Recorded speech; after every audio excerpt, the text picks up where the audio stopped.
ठीक है, ठीक है।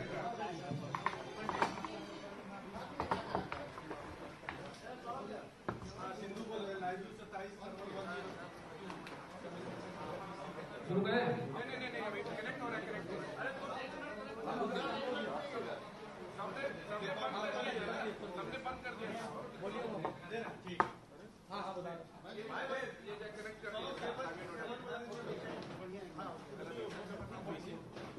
हो गया।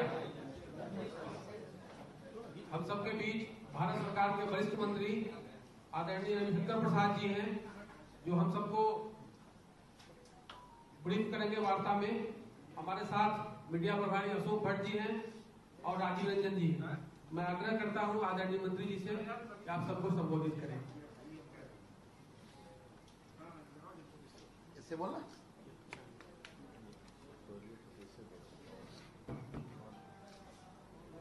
हेलो, आपको मेरी आवाज सुनाई पड़ रही है? मित्रों, ये एक राष्ट्रीय विषय पर बहुत ही महत्वपूर्ण प्रेस वार्ता है और सबसे पहले मैं आपसे क्षमा चाहता हूं कि मैंने आपको एक रविवार को डिस्टर्ब किया और आपको थोड़ा देर बैठना पड़ा क्योंकि प्रधानमंत्री जी का भाषण चल रहा था। मित्रों, ये विषय महाराष्ट्र की कहानी है, लेकिन जिसका असर पूरे देश की राजनीति पर है। इसलिए भारतीय जनता पार्टी की ओर से राष्ट्रीय स्तर की यह प्रेस कॉन्फ्रेंस पटना में है, क्योंकि मैं अपने क्षेत्र में आया था तो फिर यह निर्णय हुआ कि मैं पटना से ही प्रेस करूं। लेकिन ये बहुत ही इंपॉर्टेंट विषय है, तो मैं आप लोग का संज्ञान चाहता हूं। मुंबई के पूर्व पुलिस कमिश्नर ने एक चिट्ठी लिखी है मुख्यमंत्री को, उप मुख्यमंत्री को और राज्यपाल जी को, जिसमें उन्होंने कहा है कि महाराष्ट्र सरकार के गृह मंत्री सचिन वाजे, जो कई वर्षों तक सस्पेंडेड थे और सीधा उनको क्राइम ब्रांच का असिस्टेंट इंस्पेक्टर बनाया गया, उनको उन्होंने कहा कि 100 करोड़ रुपए का हमें माहवारी बंदोबस्त करके दो। और इसलिए करके दो कि मुंबई में लगभग 1700 डांस बार हैं, रेस्टोरेंट हैं, तो इससे उगाही करोगे तो 40-50 करोड़ रुपए तो ऐसे ही आ जाएंगे अगर 2-3 लाख सबसे लोगे, और बाकी से तो व्यवस्था करो। इसको लेकर महाराष्ट्र में और देश में बहुत ही हंगामा मचा हुआ है।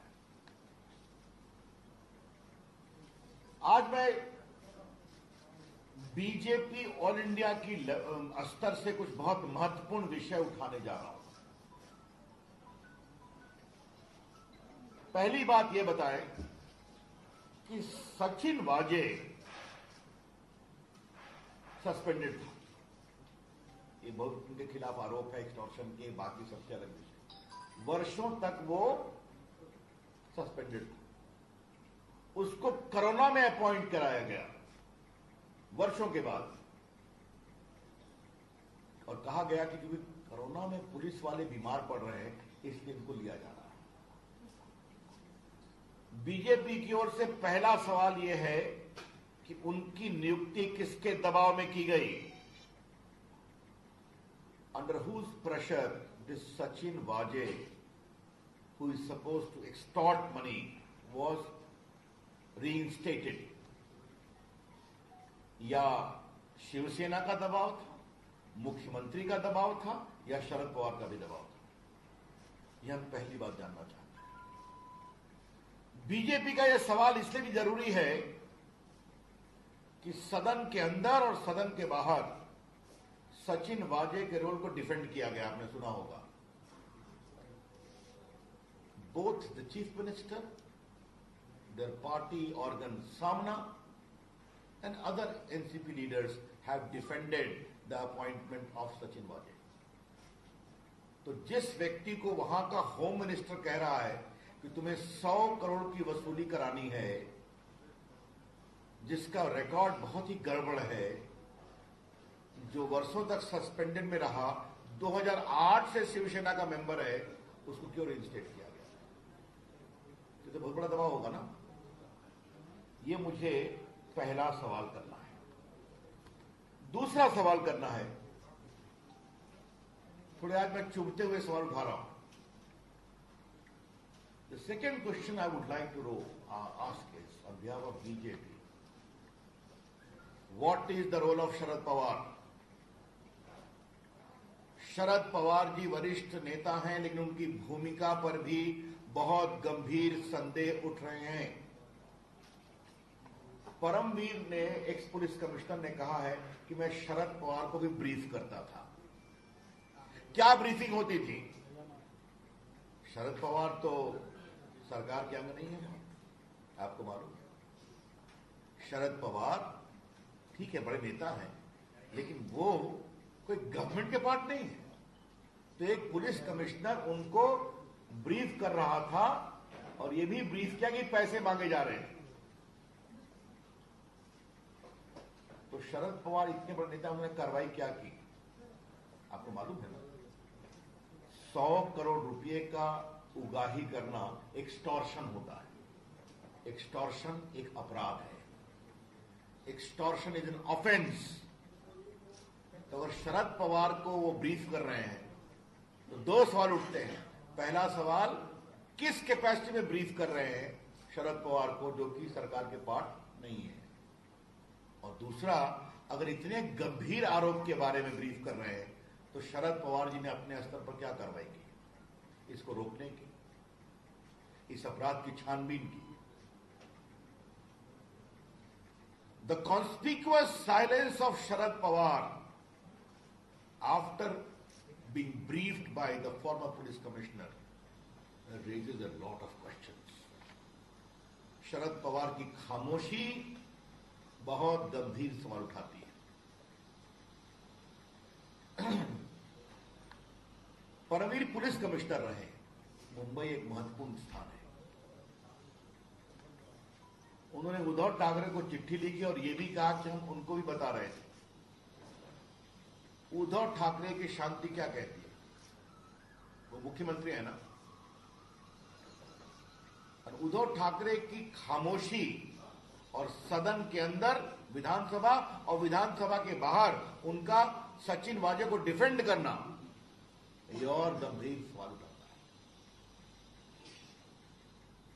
आपको मालूम है पत्रकार मित्रों कि सचिन वाजे की हैसियत क्या है? Assistant police inspector,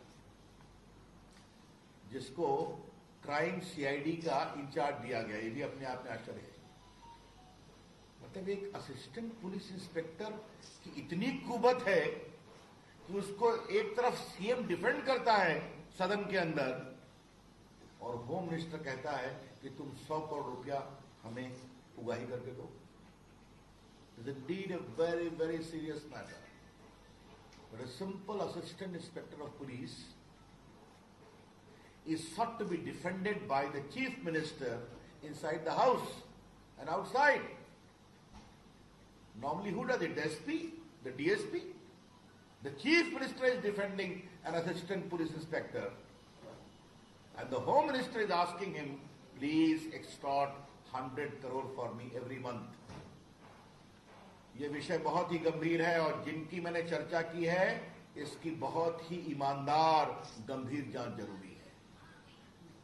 The BJP would like to demand for an honest, transparent, fair investigation by an outside agency is important. तो इसमें कई की भूमिका की चर्चा होगी। शरद पवार की भूमिका आएगी, पुलिस कमिश्नर की भूमिका आ सकती है, होम मिनिस्टर की भूमिका आ सकती है, मुख्यमंत्री से कई सवालों का समाधान जरूरी होगा। ये कौन जांच करेगा? तो ये बात मुझे कहनी है। चौथा सवाल मुझे उठाना है, और ये बहुत इंपॉर्टेंट सवाल है। सचिन वाजे को 100 करोड़ रुपया की उगाही करने की जवाबदारी देते हैं गृह मंत्री। उससे और कितने गंदे काम कराए गए? The BJP would like to know that what more dirty work have been sought to be done through the ugly face of Sachin Wajay, ये भी हम जानना चाहेंगे।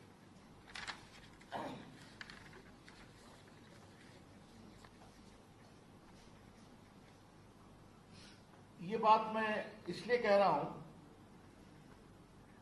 कि मेरे भी देश की राजनीति में थोड़ा समय हो गया। अटल जी की सरकार में मंत्री रहा हूं, अभी मंत्री हूं, लगभग 20 वर्ष से सांसद हूं। मैंने आज तक नहीं देखा कि एक असिस्टेंट पुलिस इंस्पेक्टर को सीएम डिफेंड करे। आज तक नहीं देखा, हिंदुस्तान में कहीं नहीं देखा मैंने। तो फिर एक सवाल उठाऊंगा, what was the compulsion to defend Sachin Vaze? Sachin वाजे को बचाने की क्या मजबूरी थी? सचिन वाजे के पेट में क्या क्या सीक्रेट है? What are the secrets locked in the stomach of Sachin वाजे?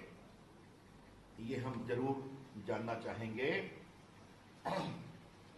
क्योंकि देखिए, इस बात को समझा जाए, एक असिस्टेंट इंस्पेक्टर जो वर्षों तक सस्पेंडेड रहा, उसने कई लोगों को मारा है, वो अलग विषय, छोड़िए, उस पर मैं कुछ नहीं बोलूंगा, वो अलग जांच का विषय है।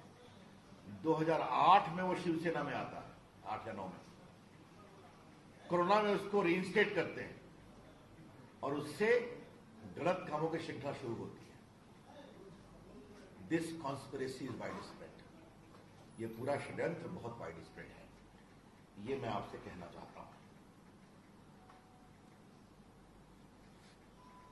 ये हमारी आशंका है कि पूरी महाराष्ट्र सरकार सचिन वाजे को बचाती है, क्योंकि उसके अंदर बहुत राज है। From the surrounding suspicious circumstances we can legitimately make an inference that a lot of dark secrets lie embedded with Mr. Sachin Wajay. And therefore, the entire administration, political level, bureaucratic level, is seeking to protect him. अब जरा मुझे ये बताइए कि जो गृह मंत्री पर आरोप लगा है, जो एनसीपी के हैं, तो ये वसूली अपने लिए कर रहे थे कि अपनी पार्टी एनसीपी के लिए कर रहे थे, या पूरे सरकार के लिए कर रहे थे? ये बहुत गंभीर सवाल है। 100 करोड़ रुपया हर महीने उगाही करने का आदेश देना और ये भी कहना 1700 रेस्टोरेंट है, बार है, उससे इकट्ठा करो, 40-50 करोड़ तो आ ही जाएगा, 2-3 लाख मांगोगे सबसे। तो देशमुख जी स्वयं अपने लिए कर रहे थे कि पार्टी के लिए कर रहे थे? इस पर शरद पवार को जवाब देना पड़ेगा और उद्धव ठाकरे को भी बताना पड़ेगा। ये छोटा विषय नहीं है, ये भ्रष्टाचार का एक बहुत ही गंभीर मामला है और मैं मीडिया के लोगों से विनम्रता से आग्रह करूंगा इस विषय की गंभीरता को समझा जाए।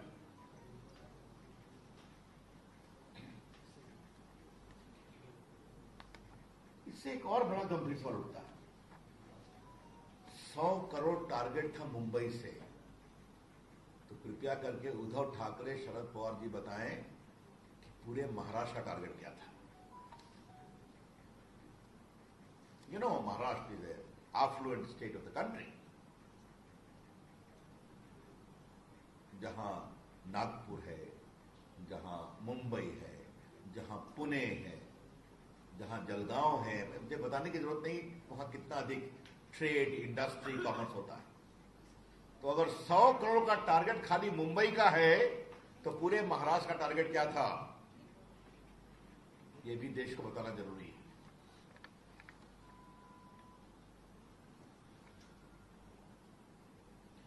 और अगर एक मंत्री का टारगेट यह था, तो बाकी मंत्रियों का टारगेट क्या था?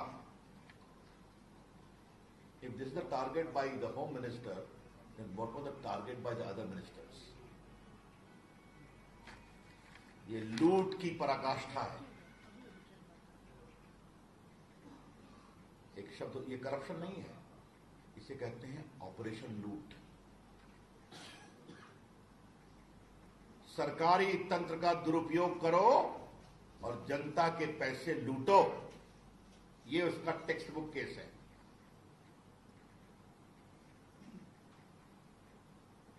आज एक सवाल मुझे उद्धव ठाकरे से भी पूछना है। आप बाला साहब ठाकरे के पुत्र हैं ना,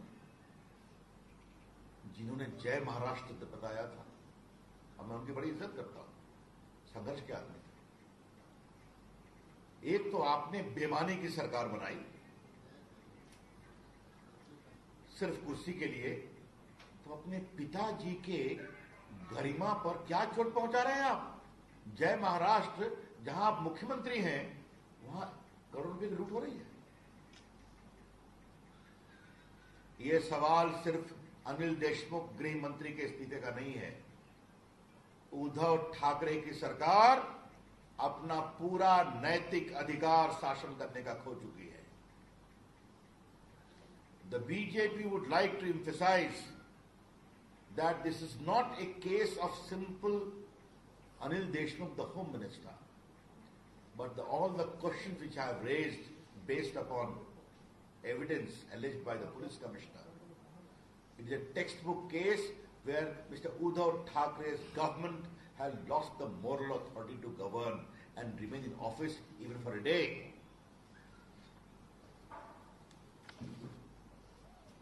भारतीय जनता पार्टी इस विषय को बहुत गंभीरता से उठाएगी और महाराष्ट्र में सड़कों पे आएगी। ये छोटा विषय नहीं है। क्या कहते हैं? आघाड़ी कहते हैं ना, आघाड़ी, महाआघाड़ी कहते हैं ना, महाआघाड़ी, धन्यवाद। तो इसे कहते हैं लूट की महाआघाड़ी। ये शासन की महाआघाड़ी नहीं है, लूट की महाआघाड़ी है। It is not a Maha Aghadi for governance, for welfare, for development. It is a Maha Aghadi for लूट इन महाराष्ट्र। ये कमाल का मॉडल है साहब। भ्रष्टाचार की लड़ाई लड़ने में पटना के पत्रकारों को मालूम है मेरी कुछ भूमिका रही है बिहार में। वहां भी कई मॉडल था, चारा घोटाले में, अलकतरा घोटाले में। ये तो कमाल का मॉडल है साहब। ऐसा मॉडल बहुत कम देखने को मिला है, इसलिए इसे बहुत ही गंभीरता से लेते हैं। और मीडिया के लोगों से मेरी विनम्र प्रार्थना है, कृपया करके इस विषय को गंभीरता से लें। देश की मीडिया ने भ्रष्टाचार को एक्सपोज करने में बड़ी भूमिका निभाई है और आज आपके लिए अवसर है कि जब इतने बड़े लूट का एक कुत्सित उदाहरण सामने में आया है, ugly example, please examine it properly and continue to report for the country. Thank you. That's all from me. Any questions? Ravishankar जी, केंद्र में आपकी सरकार है, वहां जांच करवाएंगे क्या? अब ये विषय शासकीय स्तर पर लिया जाएगा। एनआईए तो जांच कर रही है। वो जो घटना हुई है टिला के सामने में और एक जो गाड़ी को अंदर मारा गया, देखते हैं सब। उन्होंने मिस्टर वाजे को भी गिरफ्तार किया। ये तो नई कहानी है ना, देखते हैं।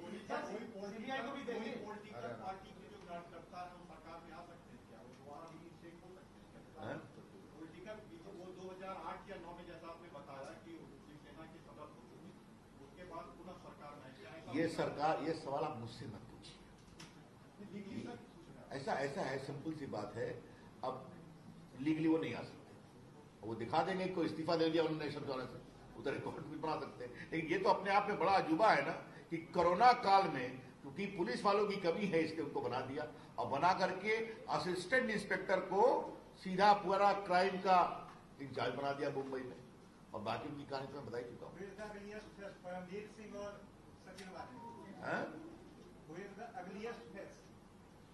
Ugliest face would be determined in inquiry, fair inquiry. Not only these two, who were their patrons? Paramveer Singh was ugliest, but right now Who? Paramveer Singh, police commissioner. Sushant Singh Rajput के केस में उनकी बहुत फजीहत हुई। देखिए ऐसा है, उनकी फजीहत तो सब जानते हैं, लेकिन अभी तो वो पुलिस कमिश्नर ने इतना बड़ा आरोप लगाया है कि वाजे ने हमको आके बताया कि मंत्री जी ये मांग रहे हैं, तो ये सारे की जांच तो होनी चाहिए ना। Uddhav Thackeray being silent on his own issue and Sharad Pawar being briefed by Anil Deshmukh and Ajit Pawar and all those, does it show that Sharad Pawar was in fact running the government and this whole extortion racket which was running, Sharad Pawar had every information? I can only tell you Sharad Pawar ji has a lot to answer. Who runs the government of Mr. Thackeray is none of my concern. But the pure question of constitutional propriety is, how was a police commissioner briefing such a serious issue to Mr. Pawar? And what action did he take? Did he report the matter to the police? It is serious. These are questions. But Paramveer had already sent a message to the Chief Minister. He had informed Chief Minister about everything. But despite that, everyone being silent on this thing, does it mean that everyone was hand in glove with this and this extortion was... Their silence raises a lot of questions. Sir CBI से जांच कराएंगे, दो मोटो आप लोग देंगे sir? देखिए, अभी जो देश का कानून है, एनआईए की जांच तो हम कर सकते हैं राष्ट्रीय सुरक्षा के दृष्टिकोण से, लेकिन सीबीआई की जांच के मामले में राज्य की सहमति जरूरी होती है या फिर कोर्ट का आदेश। समझते हैं, हम फेडरल प्रिंसिपल का सम्मान करते हैं, लेकिन अगर उद्धव ठाकरे चाहते हैं कि दूध का दूध पानी का पानी हो, तो उनको स्वयं सीबीआई को ऑफर करना चाहिए। That's all. Thank you. Namaste.